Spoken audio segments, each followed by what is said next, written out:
snow, let it snow, let it snow. Man, it doesn't show signs of stopping, and I brought me some corn for popping.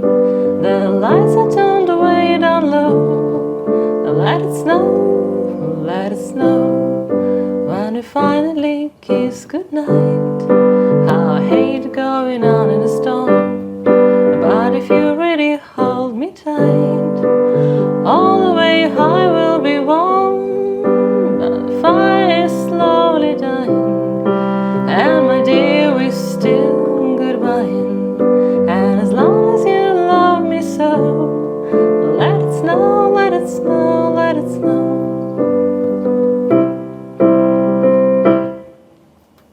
Now, how to play that let it snow, let it snow, let it snow? I love to keep that one in C major, like you've just heard. And basically we do need the main chords in here, plus a few more, because the song is quite interesting. So I do like to start with the inversion of C major. I actually usually suggest to all my students to have that C major as the second inversion, so G, C, and E in there.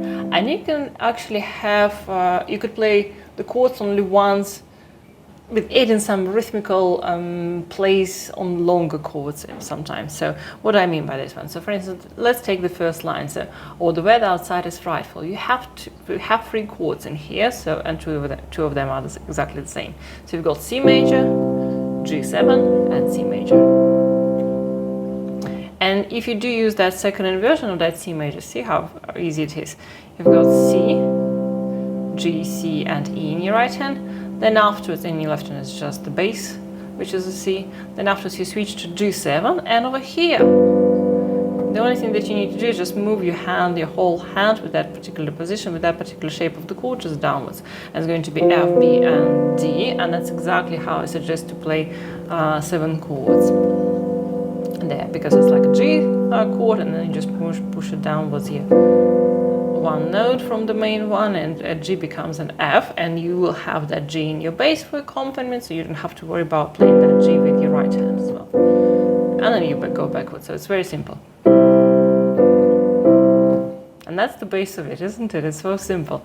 Now the weather outside is frightful, and it sounds really nice. Then, since you do have a longer chord in the end, you can just you can play with that chord.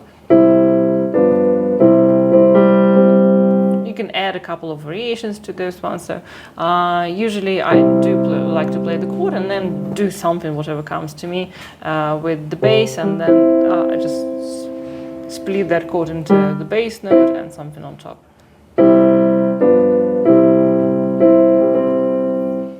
Then afterwards, for the second line, we do have C, E flat diminished.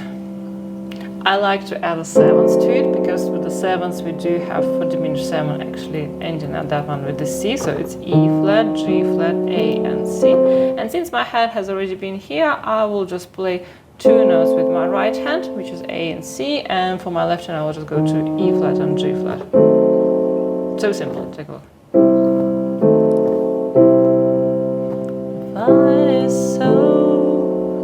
And then, so I'm using my 2 and 3 in here, then I just collect my right hand into that G and place my left hand backwards to wherever it belongs with my thumb on that C. The fire is so delightful.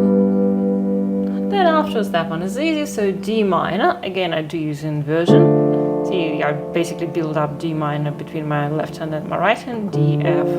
D is going to be in my left hand, F, A, and D in my right hand.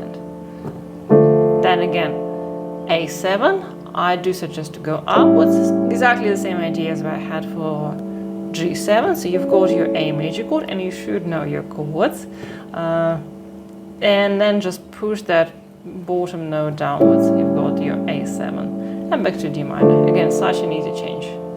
Take a look. I'm just pushing my 3rd finger to that C sharp right away, because I know where it goes, and then just going downwards. 2nd finger stays on that A for D minor chord. Again, such a simple transition. And for those of you who know the chords, it's actually, so that 3rd line repeats what's been going on with the first line, because if you take a look at this one, previously we had C major, G7, and then C major, 1, 5, and 1 of that C major. Then we go to D minor, which is an interesting chord. It's our relative minor for the 4th chord, but we keep the same structure. It's still the same 1, and then its 5th note for the D minor is A, so A7, and back to D minor. See, same thing.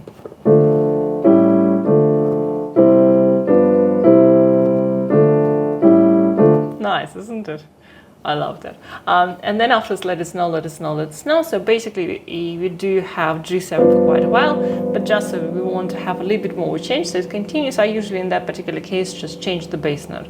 So let it snow, G7 over B, and then afterwards it's just C and back to G. So here is the main one. There is a bridge where when we finally kiss goodnight, which is not that hard as well. So it is basically the whole line is G major chord. You can get away with playing just G major chord. Sorry, just more. When we finally kiss goodnight. But I do laugh again. So like I said, a little bit more of a movement in here. So I'm just going and using my, for the bass, I'm just using the notes of that G major chord for that matter. So G, B, and D. So it becomes G over B bass, G over D. Then it's A minor, then it's D7. Again, it's not too far away, and it's very similar, by the way, to that E flat diminished, especially if you do play E flat diminished 7, because it's just one note, it's different. Take a look. Cool, isn't it? Here it is, yeah?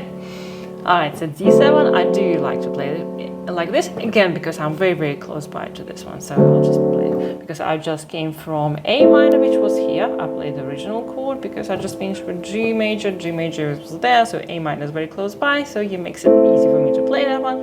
And then for D7, I would just go here, because I know that later I'll just move my slide basically downwards to go to G on that stone. So when we finally kiss goodnight, just changing the bass, A minor, how I hate, A minor, then D7, going out in the storm, back to G, and again G, da dum dum da dum. Then it's A7, D7, and G. Again, we have played all of those chords before. A7, you just finish on that G over D. Again, all you need to do is just basically push from that G from your thumb in your right hand, and you just drive to that A7. D7 we already talked about, so you can play it like this, because D7 is usually solved to our 5th chord, which is G.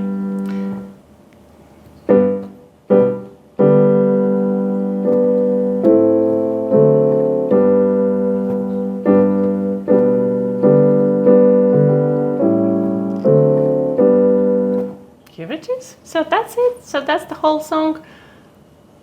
And if you do want to know your chords really well, and you want to be really good with accompaniments in general and in Christmas songs in particular, I do have a wonderful course in descriptions that you can join, and that way you can learn all of those chords really well, and you will know actually how to play with those chords as well. We cover over there all major chords, all minor chords, diminished 7ths, and everything is there. So everything that you need to play with confidence. Any song at any time. And I also talk about how to transpose songs. So for instance, if that key is not particular, you're not happy with singing in that particular key, you can always shift it around to transpose it. So here it is, all the very best, and I hope to see you in the course.